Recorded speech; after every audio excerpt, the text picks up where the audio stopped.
Buen día, compañeros.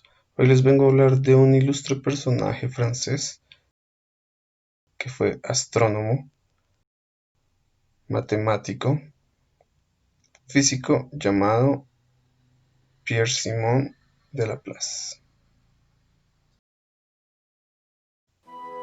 Él vino al mundo el 23 de marzo de 1749 en una pequeña villa de la Baja Normandía llamada Gaumont-en-Ottoe, al norte de Francia, entre praderas, orquídeas y manzanos. Destacó desde muy pequeño por atesorar grandes cualidades para las matemáticas. Después de graduarse, se mudó a París, donde nada más llegar, gracias a su talento, se granjeó la atención de D'Alembert, quien lo introdujo en los principios del análisis y las aportaciones de Euler y Lagrange. Entre 1769 y 1773, desde su humilde posición de profesor en la escuela militar, ofreció los primeros destellos de su prodigiosa habilidad para resolver ecuaciones diferenciales, lo que le abrió las puertas a la Academia de Ciencias. Hay que comentar que Laplace fue profesor de Napoleón Bonaparte durante su estadía en la escuela militar.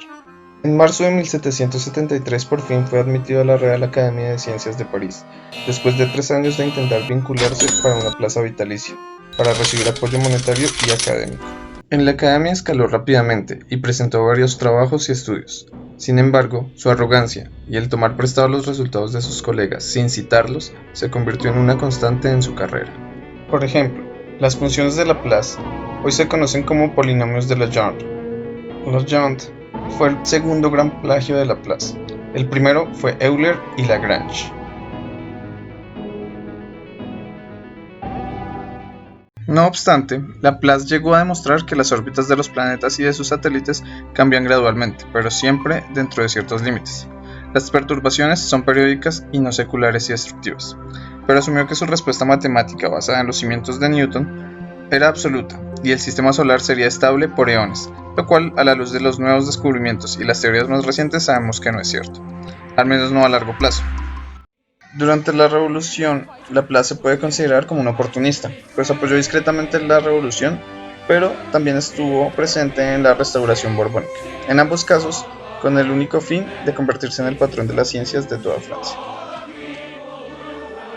Napoleón, como ningún otro, exaltó a todos los científicos franceses y los mantuvo cerca como ministros, consejeros, cónsules y senadores. Laplace fue ministro del Interior por nombramiento de Bonaparte, pero Laplace firmaba como ministro de Ciencias y Arte. Durante este periodo destacó entre sus acciones la reorganización de la Escuela Politécnica y relanzar la adopción del sistema métrico decimal. Suyo también fue el decreto 17 del 10 de diciembre de 1799 que establecía los prototipos en platino de la longitud y del peso, a pesar de que duró en el cargo únicamente 6 semanas, pero inmediatamente fue nombrado senador por Bonaparte. Por sus anteriores polémicas contra Marat y Brissot en la Academia de Ciencias por la naturaleza de sus experimentos, que iban en contra de la física newtoniana, prefirió, durante la época del terror, irse a Melun junto a su esposa e hijos. Hasta después del reinado del terror en 1795, Laplace volvió junto a su familia para ser parte de la Escuela Normal y Escuela Politécnica, donde fue profesor y líder. Ese mismo año pasó a ser miembro del Instituto Nacional de Ciencias y Artes. Fue Laplace y no Auguste Sauvignon Leblond quien propuso la unidad de medida de longitud que hoy conocemos como metro. Sin embargo, fue el astrónomo y marino Jean-Charles Borda quien propuso que el metro fuera la 10.000.000ª parte de la distancia entre el polo boreal y el ecuador. Pero, mientras se medía, Laplace, Lagrange y Borda calcularon un valor aproximado para el metro empleando los datos tomados en 1740 por Cassini III. El 7 de abril de 1795 se instauraría legalmente el sistema métrico decimal y se fijaba la nomenclatura de unidades.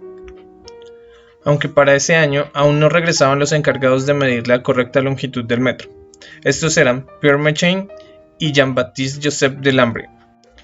La tarea de medir esta longitud la realizaban triangulando, tomando como referencia las torres de iglesias o castillos fáciles de localizar. Las mediciones se pronosticaron para 2 años, pero por problemas políticos y personales se prolongaron por más de 6. Delambre terminó sus mediciones el 27 de agosto de 1797 en Rodez. Méchain tuvo un error en las mediciones, ya que tuvo que abandonar un castillo, el castillo barcelonés de Montjuïc, por ser una zona militar, y tomó la Fontana de Oro de Barcelona como referencia, la cual tenía una diferencia de 3 segundos en la latitud con la primera. Fue hasta 1798 que se reunieron los datos. Sin embargo, la distancia del metro tenía un error aproximadamente de 0.2 milímetros más corto de lo que debería ser. Laplace en 1797 postuló a Napoleón Bonaparte como candidato al Instituto Nacional de Ciencias y Arte, con motivos políticos. Así, el general fue admitido en diciembre 25 de ese año como miembro de la clase de Ciencias Matemáticas, reconciliando así al instituto con la política, a pesar de que, posteriormente, Laplace se juntaría con los Borbones después de que derrocaran al emperador.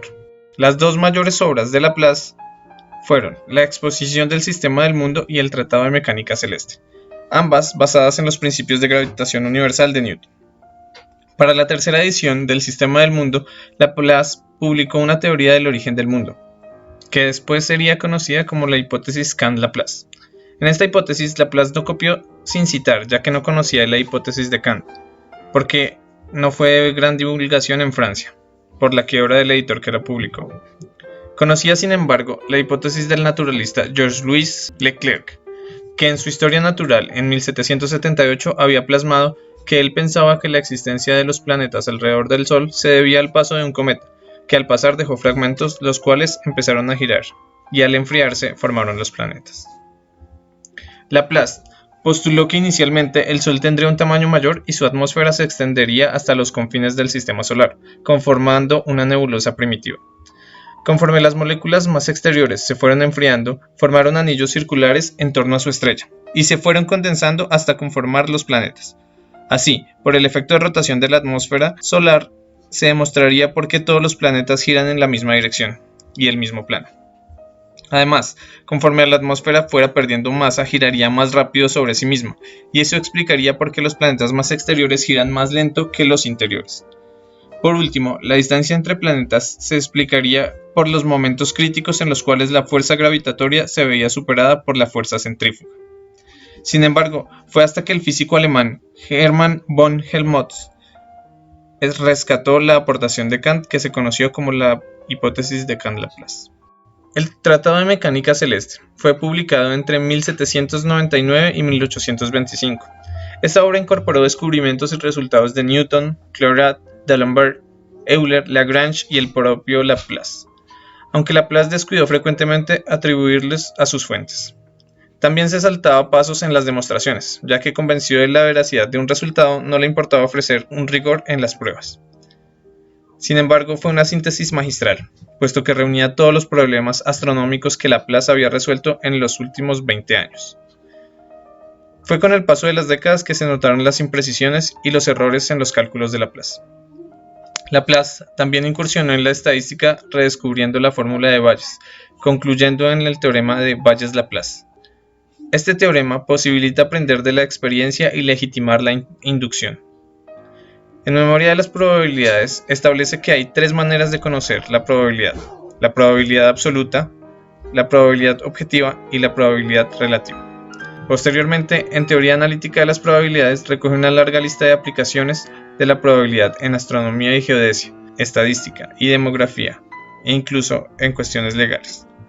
Pierre-Simon de Laplace muere en París el 5 de marzo de 1827, prácticamente un siglo después de la muerte de Newton.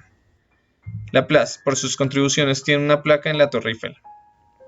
Sus últimas palabras fueron: "Lo que conocemos es muy poco, y lo que ignoramos es inmenso. El hombre solo persigue quimeras".